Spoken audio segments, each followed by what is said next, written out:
Assalamualaikum warahmatullahi wabarakatuh. Apa kabar sahabat semua? Mudah-mudahan Anda semua sehat, selalu dalam lindungan Allah Subhanahu wa taala. Pada kesempatan kali ini kita akan membahas tentang toharah. Apa itu toharah? Kemudian apa macam-macam toharah? Kemudian apa media yang digunakan? Untuk lebih jelasnya, mari kita ikuti penjelasan berikut. Secara bahasa, toharah berasal dari bahasa Arab. Secara harfiah berarti bersih, kebersihan atau bersuci. Sedangkan menurut istilah syara', toharah adalah membersihkan diri, pakaian, tempat, dan benda-benda lain dari najis dan hadas menurut cara yang ditentukan oleh syariat Islam. Di sini salah satu dalilnya adalah terdapat dalam surah Al-Baqarah ayat 222. Nah, dalam ayat ini dijelaskan bahwasannya sesungguhnya Allah itu menyukai orang-orang yang bertaubat dan menyukai orang-orang yang mensucikan diri. Di akhir ayatnya, innallaha yuhibbut tawwabina wa yuhibbul mutatahhirina. Di sini kita pahami bahwasannya toharah itu terbagi menjadi dua macam. Ada toharah dari hadas, ada toharah dari najis. Apa beda hadas dan najis itu? Nah, secara singkat, hadas adalah kondisi seseorang yang kotor atau bernajis secara hukmiyah. Secara hukum, dia najisnya, kotornya tidak nampak. Boleh jadi orang ini sudah mandi, sudah wangi, tetapi secara hukum dia kotor. Nah, kemudian najis. Apa pula itu najis? Nah, najis secara singkat dijelaskan bahwasannya adalah kondisi seseorang yang kotor atau bernajis secara jasmiyah nyata. Nah, jadi orang yang bernajis itu kotorannya kelihatan, nyata, bisa dilihat, ada baunya, ada bentuknya, begitu. Di sini dijelaskan bahwasannya kita diwajibkan untuk bersuci, yaitu bersuci dari hadas dan bersuci dari najis. Di sini kita bahas yang pertama adalah bersuci dari hadas. Hadas itu terbagi menjadi dua macam. Satu, hadas kecil, kemudian yang kedua hadas besar. Masing-masing hadas ini cara bersucinya berbeda. Nah, kita lihat di sini. Cara bersuci dari hadas itu terdiri dari tiga macam. Cara yang pertama adalah wudhu. Nah, wudhu ini adalah salah satu cara untuk bersuci. Nah, tapi yang bisa disucikan dengan wudhu ini adalah hadas kecil. Nah, jika Anda berhadas kecil, itu cara bersucinya adalah dengan wudhu. Contohnya hadas kecil itu adalah orang yang misalkan sudah buang air besar, buang air kecil, kemudian tertidur, kemudian bersentuhan kulit kepada lawan jenis yang bukan mahrim atau muhrim. Nah, itu berarti dia berhadas kecil. Jika kondisi kita seperti itu, maka cara bersucinya adalah dengan wudhu. Apabila misalkan tidak bisa berwudhu, terkendala, misalkan sedang sakit atau dalam perjalanan atau hal-hal lain yang menyulitkan kita untuk berwudu, nah, kemudian itu sah secara syar'i, maka pilihan atau alternatif bersucinya adalah bertayamum. Nah, kemudian yang kedua, hadas besar. Hadas besar di mana kondisi seseorang itu bersucinya harus dengan mandi. Namanya mandi janabat atau mandi junub, biasa orang kita menyebutnya. Nah, misalkan dia tidak bisa mandi junub atau mandi besar dikarenakan kendala tertentu atau halangan tertentu, sedang sakit misalnya, dalam perjalanan misalnya, atau hal-hal lain, nah, maka dia boleh bertayamum. Sampai di sini mudah-mudahan ada gambaran tentang bagaimana cara bersuci dari hadas besar dan hadas kecil. Bagian berikutnya adalah bagaimana jika kita terkena najis atau kotoran sehingga tidak dapat melakukan sholat. Bahkan kita terkena kotoran ayam, kotoran kucing, maka kita tidak boleh sholat. najisnya harus dihilangkan terlebih dahulu.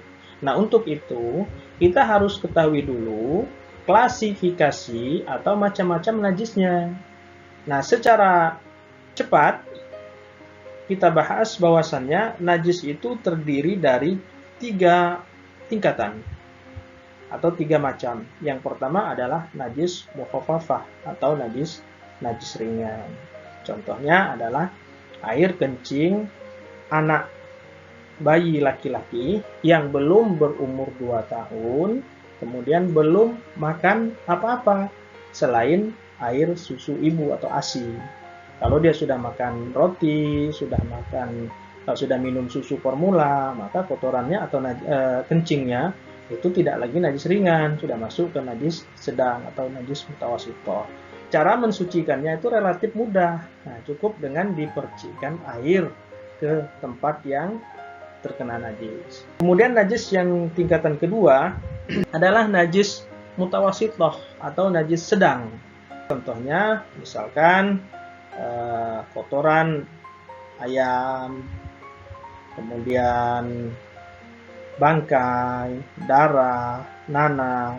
Nah, maka jika kita terkena najis sejenis itu, cara mensucikannya adalah dibasuh.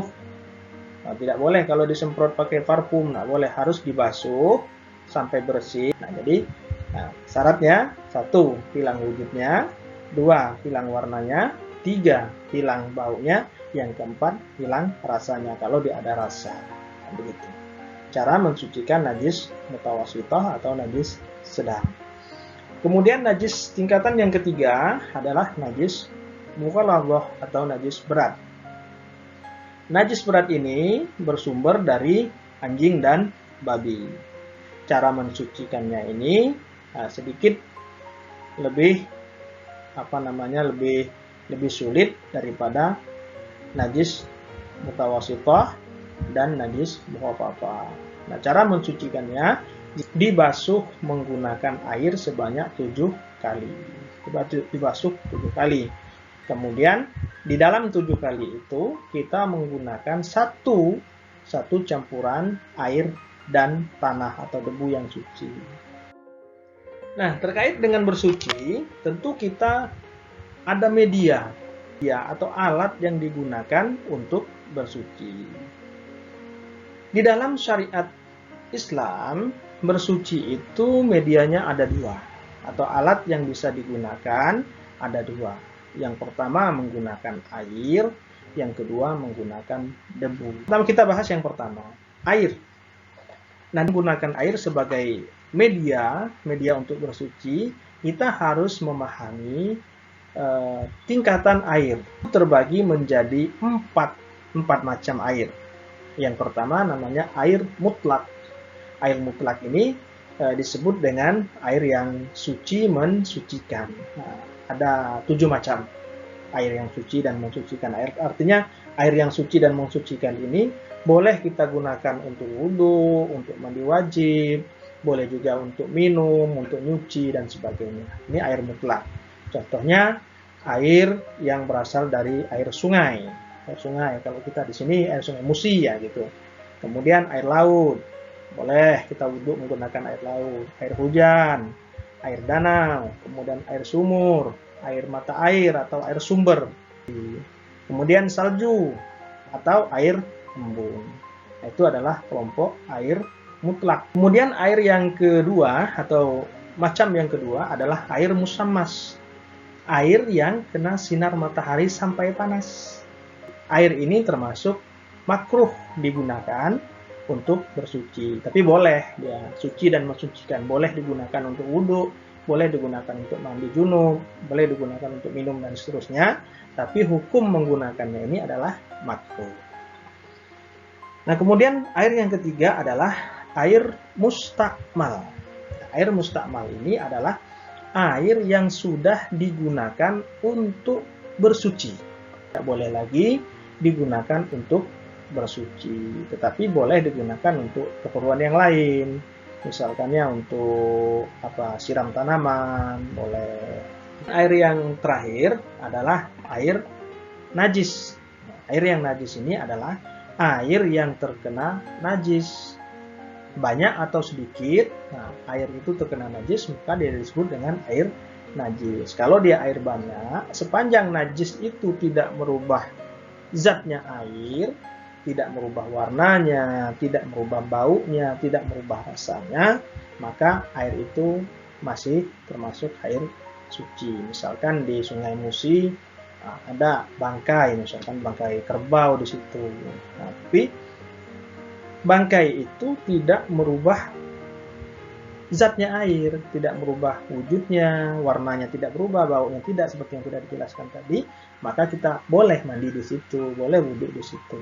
Tapi kalau dia sudah berubah, warnanya sudah berubah jadi coklat, baunya sudah jadi busuk, maka air yang banyak itu juga tergolong dengan air najis.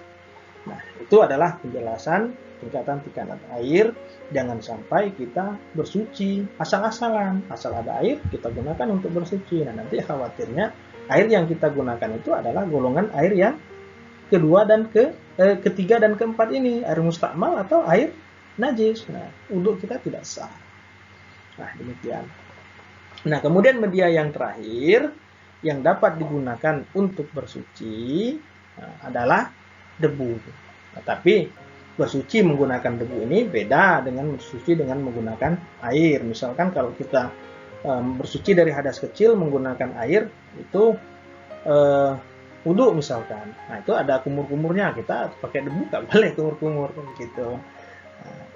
Nah, untuk hal ini nanti kita akan bahas pada sesi berikutnya. Mudah-mudahan dari penjelasan ini kita sudah mempunyai suatu gambaran tentang bagaimana bersuci. Nah, itu mudah-mudahan kesempatan ini memberikan suatu informasi yang bermanfaat bagi kita semua. Nah, sebagai penutup, kita ambil satu kesimpulan dari atau hikmah dari bersuci. Nah, bersuci atau taharah itu memiliki beberapa hikmah atau manfaat bagi diri kita, baik yang langsung kita rasakan hari ini ataupun nanti. Yang pertama, hikmahnya adalah menyiapkan diri dalam kondisi baik saat menghadap Allah. Jadi, seorang muslim yang baik itu adalah yang selalu menjaga kondisinya dalam keadaan suci. Kemudian, bersuci juga merupakan pengakuan terhadap fitrah manusia. Nah, yang selanjutnya, seperti yang kita lihat pada kondisi saat ini, dalam kondisi pandemi COVID-19 ini kan, nah, bersuci itu sangat penting. Insya Allah dengan kita selalu menjaga kebersihan itu, kita akan terhindar dari penyakit seperti kuman, virus, bakteri, dan sebagainya. Demikian saja yang bisa kita sampaikan pada kesempatan hari ini. Mudah-mudahan punya nilai ibadah di sisi Allah Subhanahu wa Ta'ala. Assalamualaikum warahmatullahi wabarakatuh.